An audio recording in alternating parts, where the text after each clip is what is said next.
C'était la vente du siècle. Elle a eu lieu toute cette semaine chez Christie's et a récolté plus de 830 millions de dollars. Pour vous donner un repère, parce qu'avec ces chiffres vertigineux, on peut avoir du mal à se repérer, le précédent record était détenu par la collection Pierre Berger et Yves Saint Laurent pour à peine, j'ai envie de dire, 375 millions. Ici, c'est plus du double. La famille Rockefeller, c'est la première famille milliardaire de l'histoire contemporaine. C'est l'incarnation du mythe américain des self-made men, puisqu'ils ont, avec un investissement de 4 000 $ à peine, réussi à créer un empire, incluant notamment la fameuse industrie Esso.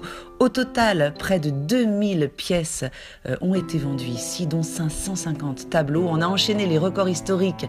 Un Monet adjugé à 85 millions de dollars, c'est du jamais vu pour le maître impressionniste. Un Matisse, l'odalisque couché au Magnolia, a été adjugé 81 millions d'euros, 2,5 fois de plus que le dernier record d'un Matisse. Et regardez cette œuvre, elle est effectivement éblouissante, avec ce nu couché de manière très sensuelle, très exotique aussi.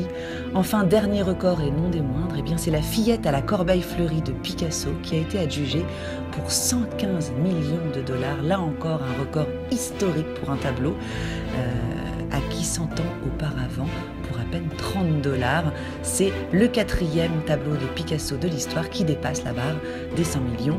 Pour cette vente philanthropique, la plus importante de l'histoire, les sommes récoltées iront totalement au profit d'œuvres caritatives, un joli geste extrêmement louable qui rend sa place à l'art.